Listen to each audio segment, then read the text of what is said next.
Fala galera, bem-vindo ao quadro Fala Professor do canal Copcmob.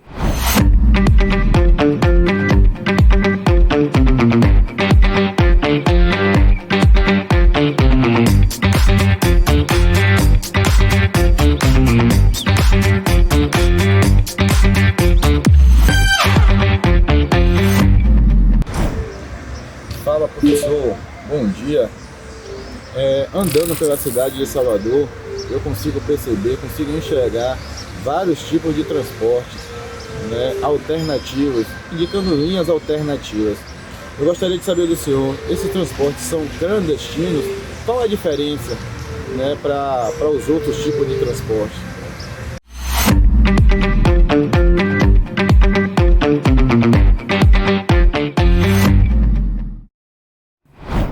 Bom, pessoal, respondendo à pergunta do nosso ouvinte, a gente vai trazer aqui uma dicotomia sobre o que é transporte clandestino e o que é transporte irregular de passageiro. Então vamos lá. O transporte clandestino é a modalidade, ou seja, a atividade de transporte remunerado de passageiro sem a anuência ou autorização do poder concedente. Então, quem transporta passageiro de forma remunerada, sem autorização ou qualquer anuência do poder público concedente, está sim praticando um transporte clandestino. Já quem tem autorização do poder concedente, mas está operando de forma diferente da autorização que ele recebeu para transitar e transportar passageiros remuneradamente, está incorrendo no transporte irregular de passageiros. Então, vamos aqui explicar mais a fundo o que seria o transporte clandestino, que essa é a pergunta do nosso ouvinte. Bom, pessoal, então, esse transporte clandestino, ele possui várias causas.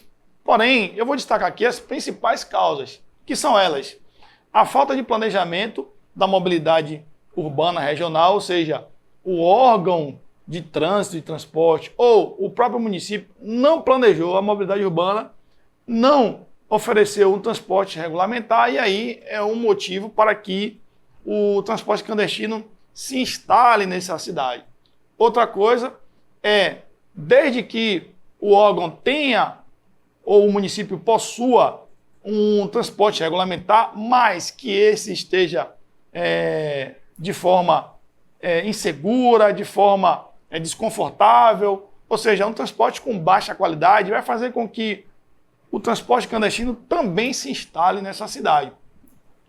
O fator falta de fiscalização também é uma principal causa, e dificuldades impostas pelo próprio órgão de trânsito ou transporte municipal ou regional para que outros serviços sejam prestados na região. Por exemplo, quando você tem uma demasia em documentos, em procedimentos, e que você dificulte a inserção de pessoas que queiram fazer o transporte remunerado de forma legal no município, você vai fazer com que essas pessoas elas migrem para o transporte clandestino. Por exemplo, a não abertura de vagas para o transporte de mototáxi, táxi, motofrete. Claro, o foco é trânsito de pessoas, o transporte remunerado de pessoas, mas a questão também de motofrete deve ser regulamentada pelo município.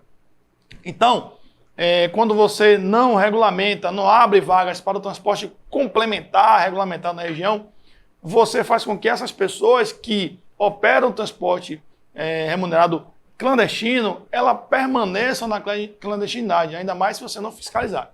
Então, outro fator é o fator socioeconômico.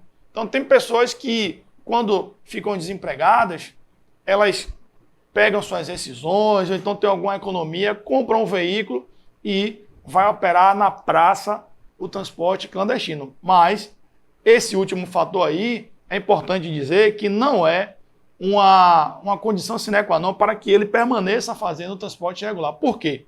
Porque quem quiser fazer o transporte remunerado de passageiro de forma legal, ele tem que cumprir os requisitos estabelecidos pelos órgãos ou se cadastrar numa plataforma de aplicativo e fazer o transporte de forma legal. Então, as principais causas são essas.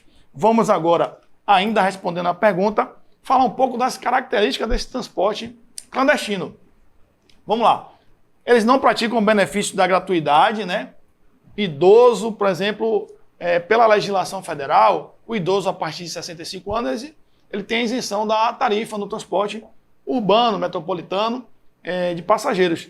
No caso do transporte clandestino, ele não tem esse benefício. Não tem o benefício também de meia passagem estudantil, claro, e os motoristas não possuem ou não são obrigados a terem cursos especializados para transporte de passageiro. Não são obrigados a apresentar certidão criminal, né, como assim o faz o transporte regulamentar. Parte desses motoristas sequer possuem CNH ou CNH na categoria do veículo ao qual ele está dirigindo. Muitos colegas, muitas pessoas que lidam com mobilidade urbana em todo o Brasil têm me falado muito que nas blitz e na fiscalização de transporte clandestino encontraram pessoas que não tinham habilitação ou tinham uma habilitação de categoria diferente para o veículo ao qual estava dirigindo, ou seja, um risco muito grande para a segurança viária e a segurança das pessoas ao qual eles estão conduzindo. Os veículos não são obrigados a passar por inspeção técnica periódica, assim como fazem o transporte regulamentar, ou seja, não existe nenhuma garantia de que aqueles veículos que estão transportando os passageiros eles tenham sido transportados com segurança, até porque não existe a exigência ou a obrigação da exigência para que eles façam inspeção periódica, como é no caso do transporte regulamentar. Outra situação importante é o prejuízo trabalhista. Por que isso?